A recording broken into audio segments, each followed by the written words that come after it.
오늘 우리 공동체에 주시는 하나님의 말씀은 누가복음 15장 11절부터 32절까지 말씀입니다. 거룩하신 하나님의 말씀입니다.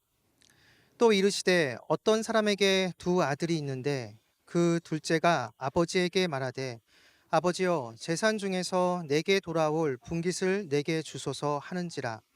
아버지가 그 살림을 각각 나눠 주었더니 그 후 며칠이 안 되어 둘째 아들이 재물을 다 모아 가지고 먼 나라에 가 거기서 허랑방탕하여 그 재산을 낭비하더니 다 없앤 후 그 나라에 크게 흉년이 들어 그가 비로소 궁핍한지라.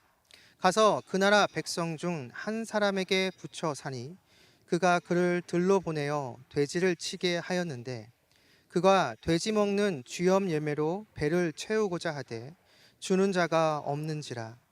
이에 스스로 돌이켜 이르되 내 아버지에게는 양식이 풍족한 품꾼이 얼마나 많은가. 나는 여기서 주려 죽는구나. 내가 일어나 아버지께 가서 이르기를 아버지 내가 하늘과 아버지께 죄를 지었사오니 지금부터는 아버지의 아들이라 일컬음을 감당하지 못하겠나이다. 나를 품꾼의 하나로 보소서 하리라 하고 이에 일어나서 아버지께로 돌아가니라. 아직도 거리가 먼데 아버지가 그를 보고 측은히 여겨 달려가 목을 안고 입을 맞추니 아들이 이르되 아버지 내가 하늘과 아버지께 죄를 지었사오니 지금부터는 아버지의 아들이라 일컬음을 감당하지 못하겠나이다 하나 아버지는 종들에게 이르되 제일 좋은 옷을 내어다가 입히고 손에 가락지를 끼우고 발에 신을 신기라. 그리고 살찐 송아지를 끌어다가 잡으라. 우리가 먹고 즐기자. 이 내 아들은 죽었다가 다시 살아났으며 내가 잃었다가 다시 얻었노라 하니 그들이 즐거워하더라.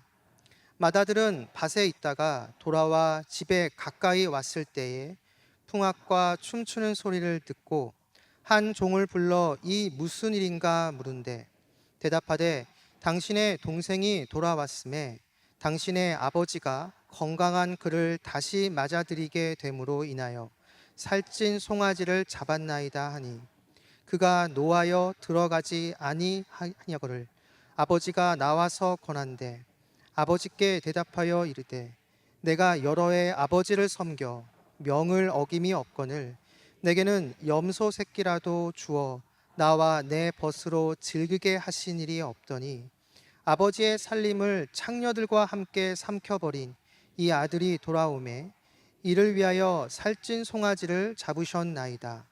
아버지가 이르되 예 너는 항상 나와 함께 있으니 내 것이 다 내 것이로되 이 내 동생은 죽었다가 살아났으며 내가 잃었다가 얻었기로 우리가 즐거워하고 기뻐하는 것이 마땅하다 하니라. 아멘.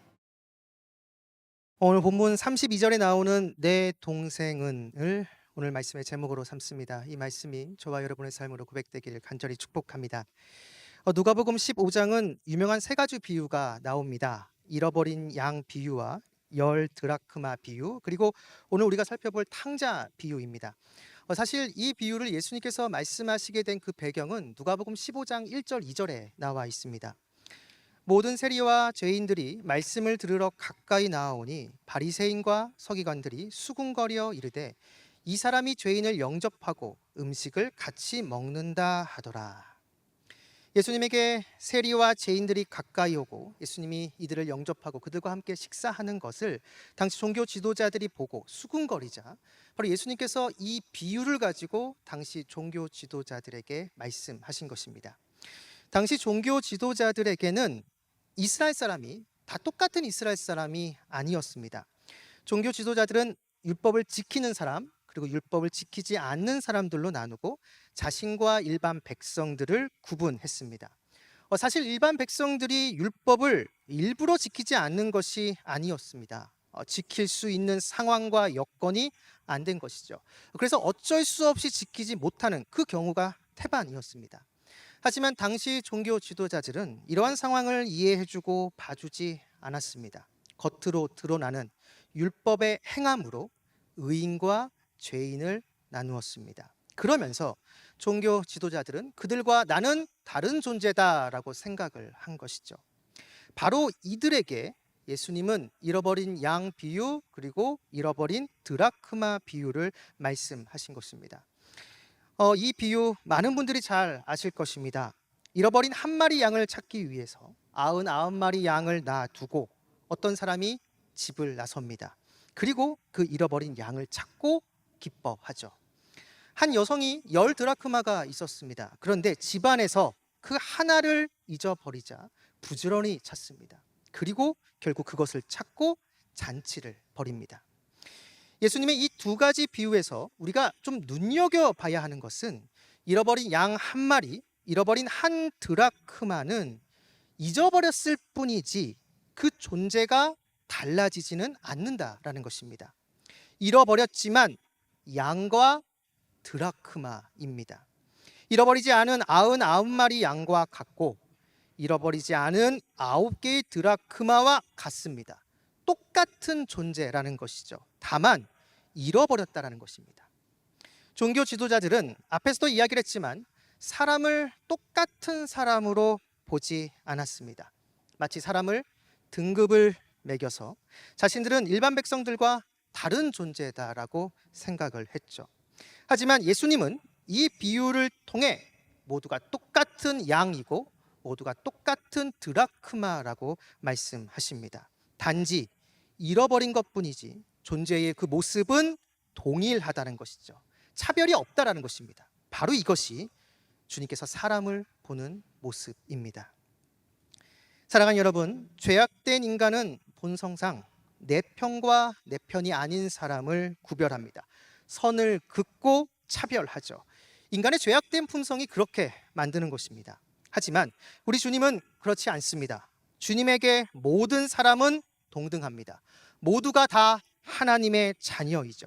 단지 잃어버렸느냐, 잃어버리지 않았느냐의 차이일 뿐입니다. 잃어버리지 않은 사람을 향해서는 주님은 주님의 품 안에서 그 사람이 계속해서 거하면서 주님의 은혜 안에서 주님의 그 사랑 안에서 성장하기를 원합니다. 그리고 잃어버린 사람을 향해서는 다시 속히 주님 품 안으로 돌아와서 치유되고 회복되기를 우리 주님은 바라고 원하십니다. 바로 이것이 주님의 마음이라는 것이죠. 지금 이곳에 있는 저와 여러분들은 아마도 거의 대부분이 잃어버리지 않은 양과 드라크마일 것입니다. 그러니까 지금 이 시간 이 장소에 여러분들이 계시는 것이죠. 그렇다면 지금 주님 안에 있는 우리들이 가져야 할 바른 자세는 주님의 마음을 똑같이 품고 다른 지체들을 바라보는 것입니다. 선을 긋고 나는 너와 다른 존재다라고 이렇게 말하며 차별하는 것이 아니라 주님의 마음으로 긍휼과 사랑의 눈으로 바라봐야 한다는 것이죠. 바로 그것이 주님이 원하시는 모습이라는 것입니다. 이곳에 있는 저와 여러분에게 바로 이러한 주님의 마음이 있고 그 마음으로 내 주변 사람들을 대하고 바라보는 그러한 모습이 있기를 주님의 이름으로 축원합니다. 그리고 나서 누가복음 15장에 오늘 본문인 세 번째 비유가 나옵니다. 돌아온 탕자 비유이죠. 사실 이 비유의 제목이 돌아온 탕자로 불려지게 된 것, 도대체 언제부터 그렇게 된 것인지는 알 수 없습니다. 오랜 시간에 걸쳐 이 비유에 나오는 이 두 번째 아들의 포커스가 맞춰져서 돌아온 탕자라는 제목이 붙여졌습니다. 이 비유 내용은 워낙 유명해서 이곳에 계신 여러분들이 거의 다 아실 것입니다. 어떤 사람에게 2명의 아들이 있었습니다. 아마도 이 아버지는 상당한 부를 가지고 있었던 것 같습니다. 근데 그러던 어느 날 이 둘째 아들이 아버지께 와서 이렇게 얘기합니다. 장차 자기에게 돌아올 분깃을 달라라고 요청하죠. 쉽게 얘기하면 나중에 자기가 받게 될 유산을 미리 달라라는 겁니다. 우리가 생각할 때는 어차피 줄 거, 그리고 어차피 받게 될 거 미리 주고받는 게 그게 큰 문제 있겠느냐 싶겠지만 여러분 당시 고대 근동의 문화에 비춰서 본다면 여러분 이 둘째 아들의 이 말의 의미는 이런 겁니다. 아버지가 빨리 죽었으면 좋겠습니다. 바로 이거를 아버지 면전에다 대고 직접적으로 이야기를 하는 것이죠. 철저한 가부장적 사회에서 막강한 힘을 가지고 있는 아버지에게 이러한 뉘앙스를 풍기는 말은 절대로 해서는 안 되고 그러한 말을 하는 자녀가 있다면 여러분 당시 사회에서는 용인될 수 없는 막대 먹은 자녀라는 것을 스스로 시인하는 꼴인 것이죠. 그런데 놀라운 것은 아버지가 이 말을 들어준다라는 것입니다. 본문 12절 후반부를 보면 아버지가 그 살림을 각각 나눠 주었더니, 아버지가 재산을 나눠줍니다. 그런데 본문은 그것을 살림이라고 표현합니다. 이것에 해당하는 헬라어 단어가 비오스인데요, 이걸 제대로 번역하면 생명입니다. 당시 물려줄 수 있는 재산은 땅입니다. 아마도 아버지는 자신의 재산 그 3분의 1, 그러니까 쉽게 얘기하면 땅의 3분의 1을 팔아서 이 둘째 아들에게 주었을 것입니다. 이스라엘 백성들에게 땅은 그들의 정체성과 그들의 지역의 어떤 사회적 지위를 드러내는 통로였습니다. 그렇게 땅을 판다는 것은 자신의 존재의 일부를 파는 것이며 아버지의 지위가 떨어지는 것을 의미하는 것이죠. 다른 말로 하면 아버지는 자신의 생명을 주는 것과 같다라는 것입니다. 이것을 받고 아들은 먼 곳으로 떠납니다. 본문 13절을 보면 그 며칠이 안 되어 둘째 아들이 재물을 다 모아가지고 먼 나라에 가 거기서 허랑방탕하여 그 재산을 낭비하더니, 둘째 아들은 먼 나라로 떠납니다. 그곳에서 허랑방탕하게 살면서 재산을 낭비하죠. 예수님의 이야기를 듣고 있는 지금 이 이스라엘 백성들에게 둘째 아들이 먼 나라로 떠났다라는 것은 굉장히 큰 놀라움을 줬을 것입니다. 당시에는 한 사람의 정체성은 그 사람의 출신 지역과 무관하지 않기 때문입니다. 한 사람의 사회적 자리는 아버지가 누구인지 그리고 어느 지역 사람인지로 드러납니다. 바로 이것이 그 사람의 정체성을 구성하는 요소였죠. 그런데 이 둘째 아들은 아버지로부터 떠납니다. 그리고 자신이 살고 있었던 그 지역에서도 떠납니다. 이 말은 이제 자신이 몸담고 있던 그 모든 것에서 떠나서 독립선언을 하고 있는 것이죠. 이러한 둘째 아들의 행태는 당시 기준으로 본다면 완전히 페류나입니다. 아버지와 자신의 가문에 망신을 주는 모습이기 때문이죠. 그러나 시간이 지나고 가지고 있던 모든 재산을 다 낭비한 이 둘째 아들은 이제 돼지치기를 하며 쥐엄 열매로 허기를 달래는 그러한 처지가 됩니다. 여러분이 아시는 것처럼 유대인들에게 돼지는 부정한 동물입니다. 그런데 그 동물과 가까이 지냈다라는 것은 율법적으로 부정한 존재가 됐다라는 것이죠. 하지만 그러한 일이라도 해야지 겨우 먹고 살 수 있기에 이 둘째 아들은 가리지 않고 돼지를 치게 된 것이죠. 그런데 그것마저도 여의치 않습니다. 완전히 인생 밑바닥으로 떨어지게 된 것이죠. 그렇게 자신의 삶을 한탄하고 후회하면서 이 둘째 아들은 다시 자기 아버지에게로 돌아가기로 결심합니다. 아버지께 돌아가 자신을 품꾼의 하나로 여겨달라고 요청해 보자고 결심한 것이죠. 차마 아들로 다시 받아달라고는 양심상 말할 수 없으니 품꾼이라도 자신을 써달라고 요청하려는 것입니다. 그렇게 돌아가는데 본문은 그 모습을 이렇게 표현합니다. 본문 20절을 보면 이에 일어나서 아버지께 돌아가니라. 아직도 거리가 먼데 아버지가 그를 보고 측은히 여겨 달려가 목을 안고 입을 맞추니.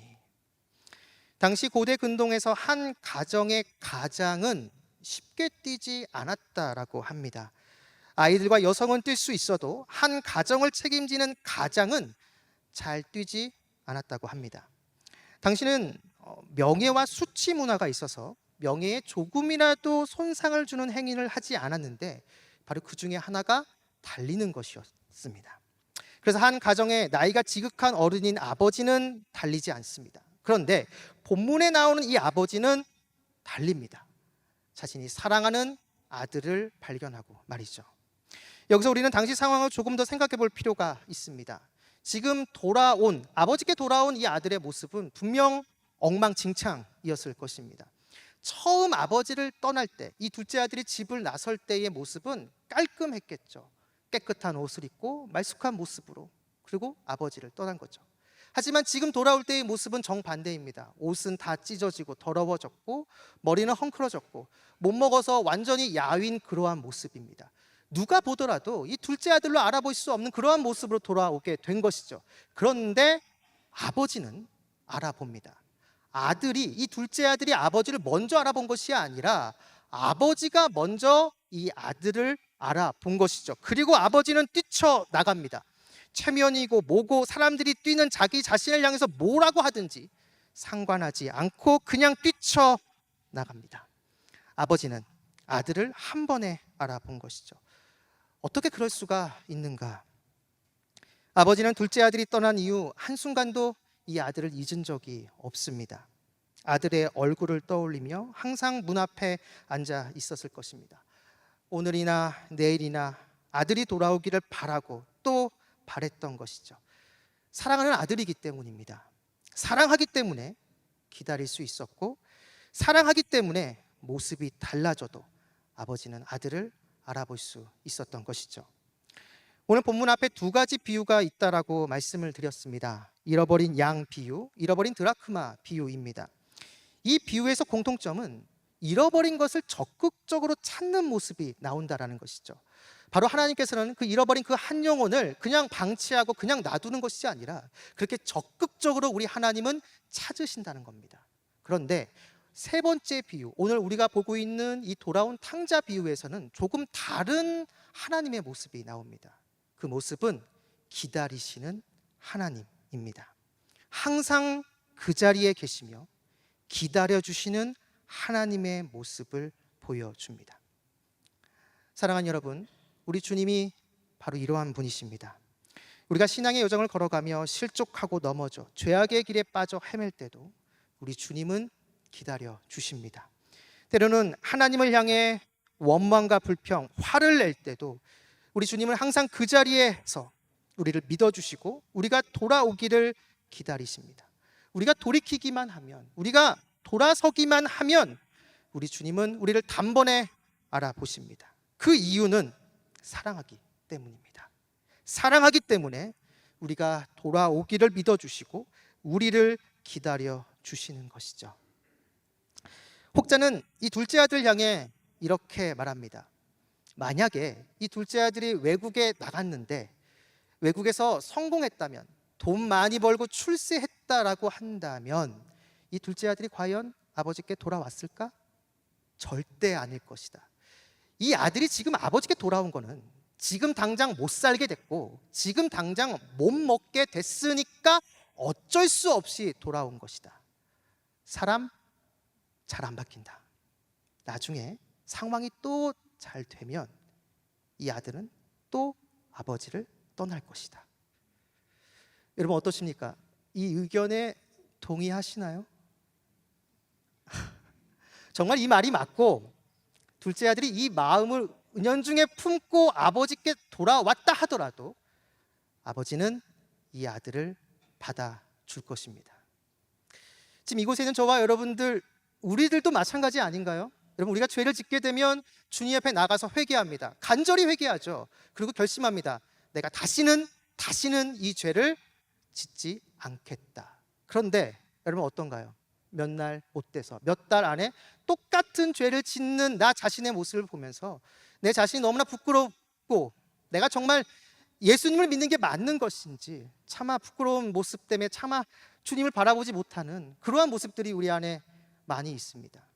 그런데 만약에 우리가 죄를 짓고 주님 앞에 나아가 회개할 때 전지하신 그 하나님께서, 그 주님께서 우리가 몇 달 안에, 며칠 안에 그 똑같은 죄를 짓게 된다는 것 주님이 모르실까요? 아십니다. 아세요. 그럼에도 불구하고 우리가 그 죄에 대해서 회개하고 돌이키고 주님 앞에 나아가 간절히 회개하면 우리 주님께서 우리를 다시 품어주시고 다시 우리를 회복시켜 주신다라는 것이죠. 다시 몇 날 못 돼서 주님의 마음을 아프게 할 거라는 것 주님이 분명히 아시지만 우리가 진실되게 회개하고 돌이키면 우리 주님께서는 다시 우리를 품어주시고 다시 회복시켜 주신다라는 것입니다. 여러분, 세상적 시각으로 보면 정말 어리석은 모습이죠. 바보 같은 모습입니다. 하지만 우리 주님은 그러한 바보 같은 사랑을 품고 계십니다. 누구를 향해서요? 우리를 향해서, 바로 나를 향해서 그 사랑을 품고 계시다라는 것이죠. 여러분, 그 사랑 때문에 우리가 다시 일어설 수 있습니다. 그 사랑 때문에 나의 절망과 같은 그 상황 속에서도 희망과 소망을 품을 수 있는 그 이유가 바로 여기에 있다라는 것이죠. 오늘도 그 사랑의 주님께서 우리와 함께하고 계십니다. 여러분 믿으십니까? 아멘. 그 주님을 온전히 바라보고 의지하고 끝까지 신뢰하는 저와 여러분 우리 모두가 되기를 주님의 이름으로 축원합니다.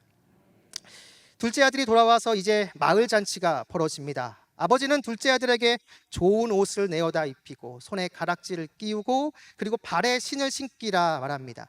이 모든 것은 아들의 지위를 회복시켜 주는 것이죠. 둘째 아들은 도저히 아들의 모습으로 아들로 도저히 받아들여질 수 없으니 품꾼으로 사용해 달라라고 그렇게 다짐하고 그렇게 왔는데 아버지께서는 품꾼이 아니라 원래의 지위 아들로 다시 세워줍니다. 마침 이 모든 것을 밭에서 일하고 돌아온 맏아들이 알게 됩니다. 그런데 이 첫째 아들의 반응이 뜻밖입니다. 자신의 동생을 반기기는커녕 이 첫째 아들은 아버지에게 화를 냅니다. 그 이유를 본문은 이렇게 말합니다. 본문 29절 30절을 보면 아버지께 대답하여 이르되 내가 여러 해 아버지를 섬겨 명을 어김이 없거늘 내게는 염소 새끼라도 주어 나와 내 벗으로 즐기게 하신 일이 없더니 아버지의 살림을 창녀들과 함께 삼켜버린 이 아들이 돌아오매 이를 위하여 살찐 송아지를 잡으셨나이다. 첫째 아들은 돌아온 동생에 대해 친근감이 없습니다.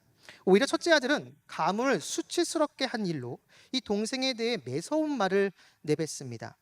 이것은 동생을 향한 말에서 드러나는데요. 첫째 아들은 동생을 동생이라 이야기하고 있지 않습니다. 원문을 보면 당신의 아들입니다.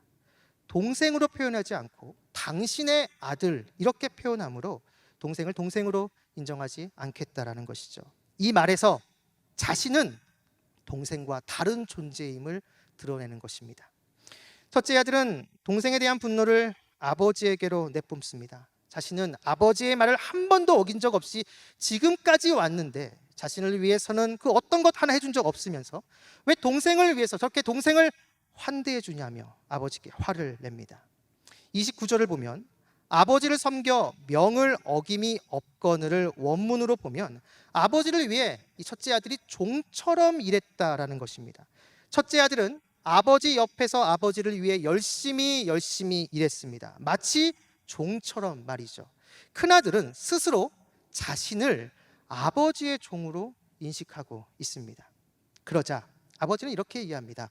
본문 31절을 보면 아버지가 이르되 예 너는 항상 나와 함께 있으니 내 것이 다 내 것이로되. 아버지는 지금 자신이 큰아들과 함께 하고 있다라고 말합니다. 그리고 아버지의 것이 다 큰아들의 것이다 라고 이야기를 하죠. 이 아버지 말에서의 방점은 아버지가 항상 함께하고 있다는 것입니다. 아버지의 제사는 그 다음인 것이죠.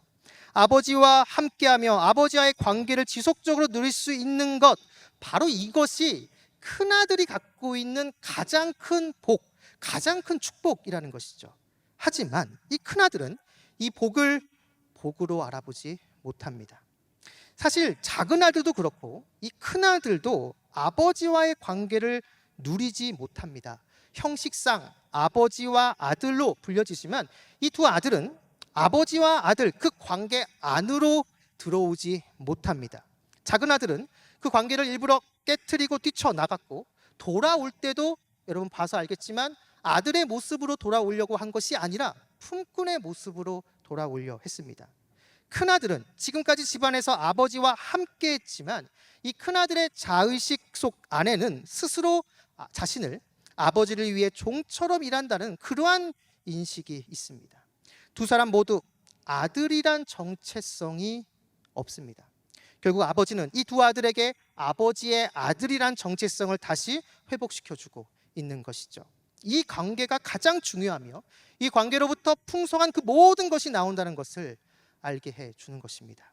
그러면서 아버지는 큰아들에게 아들이란 정체성을 회복시켜 주면서 동생을 동생으로 볼 수 있도록 해줍니다. 32절을 보면 이 내 동생은 죽었다가 살아났으며 내가 잃었다가 얻었기로 우리가 즐거워하고 기뻐하는 것이 마땅하다 하니라. 아버지는 동생이라는 말을 하면서 이 둘째 아들을 동생으로 봐야 한다라고 큰아들에게 말하고 있습니다. 남남이 아니다라는 것이죠. 비록 큰아들이 볼 때는 이 둘째 아들 집안 망신 다 시킨 페류나처럼 보이겠지만 아버지는 그러한 눈으로 보지 말고 동생으로 보라고 말합니다. 동생이 돌아와 기뻐하는 그 아버지 그 기쁨에 함께 동참하며 동생을 환대하고 받아주라는 것이죠. 오늘 본문 앞에 두 가지 비유, 우리가 앞에서 살펴본 두 가지 비유도 마찬가지입니다. 잃어버린 양 비유와 열 드라크마 비유, 우리가 설교 서두에 잠깐 살펴봤지만 이 비유는 하나님 앞에서 모두가 동일한 존재임을 보여줍니다. 단지 잃어버렸느냐 그렇지 않느냐의 차이인 것이죠. 존재 자체는 동일합니다. 모두가 하나님의 백성, 하나님의 자녀라는 것이죠. 하나님이 사랑하는 아들, 하나님의 사랑하는 딸이라는 것입니다. 바로 오늘 우리가 보고 있는 이 세 번째 비유도 결국 같은 것을 우리에게 말해주고 있는 것입니다. 자신들은 셀이나 창기들과 같은 존재가 아니며 자신들은 하나님의 맏아들, 하나님의 첫째 아들이란 구별된 그 존재 인식을 갖고 있는 종교 지도자들에게 둘째 아들도 똑같이 너희들과 똑같은 하나님의 아들이라고 말해주고 있는 것이죠. 이것을 볼 수 있기 위해서는 하나님과의 관계를 먼저 점검해 봐야 합니다. 아버지와 아들의 관계, 그 안에서 풍성한 것을 누리고 있는지 먼저 확인해 봐야 한다는 것이죠. 정말 아버지와 사랑하는 관계 안에 있는 아들이라면 아버지의 마음을 이해할 수 있고 그 아버지의 눈으로 동생을 바라보게 된다는 것입니다. 본문은 이 아버지 이 요청에 큰아들이 어떻게 했다라고 나와 있지 않습니다. 하지만 지금 이 세를 살고 있는 저와 여러분들, 우리 모두에게도 이 아버지의 요구, 이 아버지의 요청은 계속되고 있습니다. 나만의 도덕적인 기준과 잣대로 다른 사람들을 함부로 평가하고 재단하는 모습들, 심지어 하나님 말씀을 가지고 다른 사람을 판단하면서 나는 쟤들과 달라, 다른 존재야, 그렇게 하면서 은근히 자부하는 그러한 모습들이 우리 안에도 있기 때문이죠. 물론 죄에 대해서, 잘못한 것에 대해서 우리는 단호하게 지적해야 됩니다. 하지만 우리는 조심해야 될 것은 그렇게 죄에 대해서 지적할 때 죄를 짓는 저 사람과 나는 다른 존재라는 그릇된 자기의에 빠져서는 안 됩니다. 나 역시도 하나님의 은혜가 아니고서는 한시도 한순간도 살아갈 수 없는 죄인이라는 그 사실을 우리 역시도 항상 기억해야 한다라는 것이죠. 그리고 나를 항상 기다려주시고 믿어주셨던 주님의 그 은혜를 항상 기억하며 바로 주님의 그 마음으로 다른 사람을 대하는 모습이 있어야 한다는 것입니다. 윤재림 시인의 설상 가는 길이라는 시가 있습니다. 식당에도 여관에도 장마당에도 인간의 상품보다는 하늘나라 물건이 흔하더군. 새순물도 목욕물도 신과 짐승과 사람이 함께 쓰더군. 물건 참 오래 쓰고 곱게 쓰더군. 만년 묵은 눈이 아직도 새것이더군. 이 시를 보면 자고 먹고 입는 데 사용하는 그 모든 물건들이 천상품, 그러니까 하늘나라 물건이다라고 이야기를 합니다.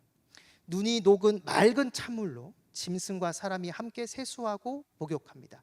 여러분, 여기에는 차별이 없습니다. 하나님의 은혜도 이와 같습니다. 하나님의 은혜는 모든 이에게 동등하게 임합니다. 우리는 그러한 차별 없는 하나님의 사랑, 하나님의 은혜를 받은 자입니다. 그 은혜를 받아 하나님의 자녀가 된 우리는 동일한 모습으로 내 주변 사람들을 대해야 하는 것이죠.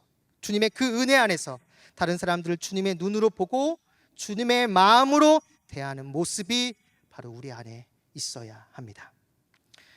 사랑하는 말씀상 공동체 성락성결교회 성도 여러분, 우리가 인생의 여정을 걸어가면서 때로는 우리 안에 둘째 아들의 모습이, 때로는 첫째 아들의 모습이 나타날 때가 있습니다.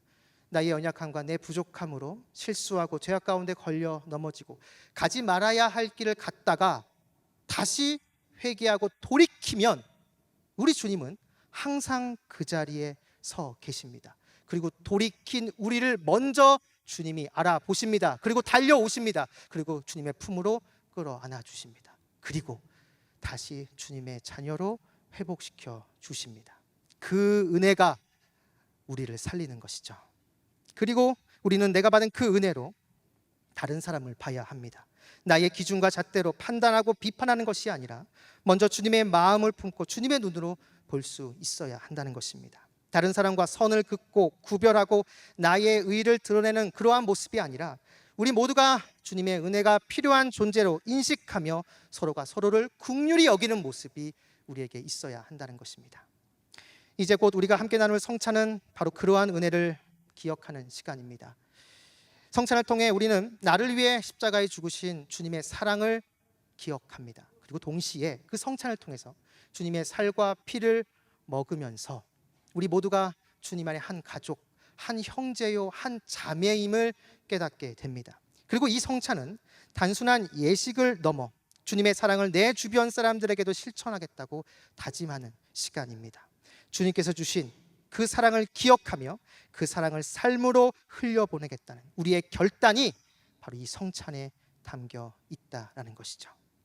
바라기는 이곳에 계신 여러분 모두가 오늘 이 말씀 기억하시면서 매일 주님과의 관계를 점검하고 주님의 그 은혜 안에서 주님의 마음을 품게 되기를 바랍니다.